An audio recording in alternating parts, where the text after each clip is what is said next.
नाजरीन, आपने अक्सर ये मुहावरा सुना होगा कि दीवारों के भी कान होते हैं। अगर आप इस पर यकीन नहीं रखते तो एक तजर्बा करें। अपना स्मार्टफोन बंद कर दें और फिर अपने किसी दोस्त या फैमिली मेम्बर के साथ किसी ब्रांड या प्रोडक्ट वगैरह के बारे में डिस्कस करना शुरू कर दें। आप देखेंगे कि चंद ही घंटों के बाद जब आप अपने ईमेल, फेसबुक या और किसी सोशल मीडिया अकाउंट को चेक करेंगे तो आपको उसी तरह के ब्रांड्स और प्रोडक्ट्स के बारे में इश्तहारात मिलेंगे। दूसरे, अगर आप अपने स्मार्टफोन को बंद करके कहीं घूमने फिरने जाते हैं तो भी आपकी तमाम हरकत रिकॉर्ड हो रही होती हैं।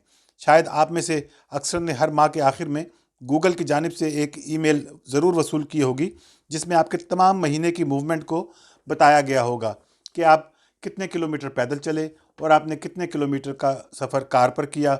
इसके साथ साथ वो शहर और जगह जहाँ जहाँ आपने विज़िट किया उनकी तफसीलात भी उसमें मौजूद होंगी। आप देख रहे हैं इनर व्यूज़ शकील सैयद के साथ।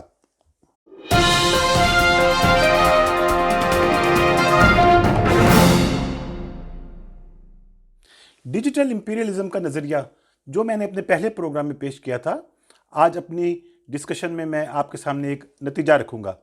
और ये बातें मैं हवा में नहीं कह रहा, बल्कि इसकी बुनियाद डॉक्टर टोनी रॉबर्ट्स की वो रिसर्च है जो उसने the institute of development studies Brighton UK में पेश की थी, जिसमें कहा गया था कि कैसे shady corporations like Cambridge Analytica ने कीनिया, इंडिया और फिलीपींस में इलेक्शन के नताइज ख़ास मकासद के हसूल के लिए तब्दील किए, और कैसे एक और public relations company Bell Pottinger South Africa में नस्ली फसादात को बढ़ाने में आग को हवा देती रही।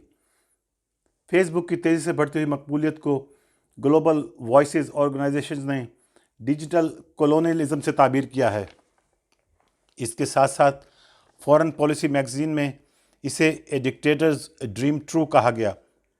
और ये बात भी रिकॉर्ड पर है कि फेसबुक खुद इस बात को तस्लीम कर चुकी है कि 2 अरब फेसबुक यूज़र्स का डाटा कंप्रोमाइज्ड हुआ है, और ये बात भी साबित हो चुकी है कि कैम्ब्रिज एनालिटिका जैसी कंपनियों ने इस डाटा को इस्तेमाल करके इंडोनेशिया और मलेशिया में फेसबुक यूज़र्स की नफ्सियात की बुनियाद पर उनकी सोचों को मुख्तलिफ मैसेजेस के ज़रिए तब्दील करके और नतीजतन उनके वोटिंग बिहेवियर पर भी असरअंदाज होकर इलेक्शन के नताइज ख़ास मकासद के हसूल के लिए मैनिपुलेट किए गए हैं, जिसको मॉडर्न डे कॉलोनियलिज्म से तशबीह दी गई। कैम्ब्रिज एनालिटिका को 6 मिलियन पाउंड की अदायगी उसके सिर्फ 90 रोज़ के काम के लिए कीनिया की हुकूमत ने इलेक्शन के दौरान की। इस फर्म को 2018 में इंडिया और फिलीपींस के इलेक्शंस के दौरान भी हायर किया गया। इसके साथ साथ कीनिया की अपोजिशन ने भी इलेक्शन के दौरान एरिस्टोटल नामी एक फर्म की खिदमत हासिल की थी।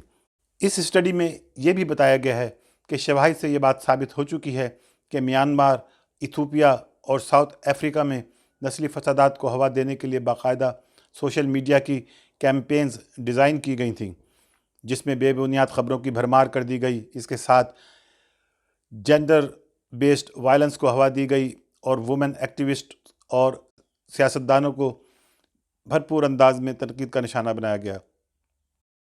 ऑक्सफोर्ड यूनिवर्सिटी की एक स्टडी के मुताबिक कम अज़ कम 30 ममालिक ऐसे हैं जहाँ सोशल मीडिया के ज़रिए मुख्तलिफ मौज़ूआत को उभार कर आवाम की सोचों में तब्दीली पैदा करने की कोशिश की जाती है। साइबर स्पेस की कोई सरहदें नहीं, इसलिए इसके ज़रिए किसी भी मुल्क के लोगों की सोचों में दाखिल हुआ जा सकता है। जैसे पहले कभी फ़ौजों के ज़रिए दूसरे मुल्कों में इन्वेजन की जाती रही है और फिर वहाँ के वसाइल पर कब्ज़ा और लोगों को ग़ुलाम बनाया जाता रहा है। क्योंकि डिजिटल इंपीरियलिज्म की वजह से अब मुल्कों की फ़िज़िकली कॉलोनाइजेशन की ज़रूरत ख़त्म हो गई है, क्योंकि अब अपने मफादात और ताकत को वहाँ के लोगों की सोचों को गिरफ्त में लेकर हासिल किया जा सकता है, ना कि किसी मुल्क पर बाकायदा चढ़ाई कर देने के। अपने अगले प्रोग्राम में मैं आपसे इस मौजू पर बात करूंगा कि टेक्नोलॉजी को किस तरह बेहतर तरीके से इस्तेमाल करके हम अपने मुल्क और आवाम के फ़ायदे के लिए इसको इस्तेमाल कर सकते हैं, और कैसे इसके नामुनासिब इस्तेमाल और ख़ास कर जिससे हमारे मुल्कों की सिक्योरिटी और हमारे बच्चों का मुस्तकबिल खुदा न खास्ता स्टेक पर आ जाए को कैसे रेगुलेशंस वगैरह के ज़रिए कंट्रोल किया जा सकता है। खुदा हमारा हामी व नासिर हो। पाकिस्तान जिंदाबाद।